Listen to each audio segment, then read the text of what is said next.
আসসালামু আলাইকুম প্রিয় ভিউয়ার্স, আপনারা কেমন আছেন? আশা করি জানি আপনারা আছেন ভালো।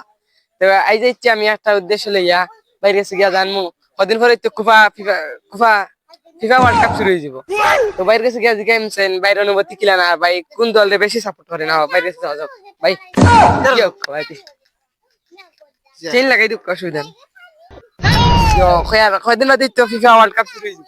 ফিফা শুরু হইবে তো ফিফা পড়ে তার ফিফা কান থেকে ফিফা পড়া মাছ না না ভাই, আমি আপনারা কইতাম যে আপনি কোন দলরে বেশি সাপোর্ট করেন? দল ইন্টারভিউ আমার খুব গর্ববতী লাগে আমার ইন্টারভিউ এই দল। আমি তো আগে মনে করো কাইতাম আমি একটা আওয়ামী লীগ করতাম, বাদে জামাত করছি, করিয়ে দেখছি জামাত যাইতে আছে, এখন বিএনপি করিয়া বর্তমানে। এই দল না ভাই, রাজনীতি না। আপনি খেলার মাঝে কোন টিম রে ভালো? টিম ফুটবল খেলা টিম টুম তো জানি না, আওয়ামী লীগ করতাম আগে করছি, এখন তো বাদ দিলে। কোন প্লেয়ার রে ভালো?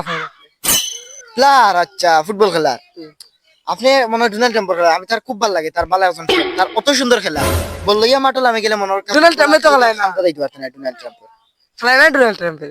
এত দেশের প্রেসিডেন্ট। ও দেশের প্রেসিডেন্ট তো আমি জানি, এমনি কইলাম না করলাম। যাই হোক প্লেয়ার যার মনে হয় কেউ যে সাকিব আল হাসান, হেড মারি গত বছর গোলটা দিছে, আপনি দেখছেন? এত হেড মারে না, হেড মারছে গোল হইছে। সাকিব আল হাসান তো টিকিট খেলা, টিকেট খেলায় তো বুঝি। আর আমার প্লেয়ার প্রিয় প্লেয়ার নাই, প্লেয়ারের নাম তো আমি পাউরিলছি, মনে আছিল তো তখন খবর খালি তারা ওটার নাম আর এখানে ডোনাল্ড ট্রাম্প ওখানে পাউরিলেই তার নাম।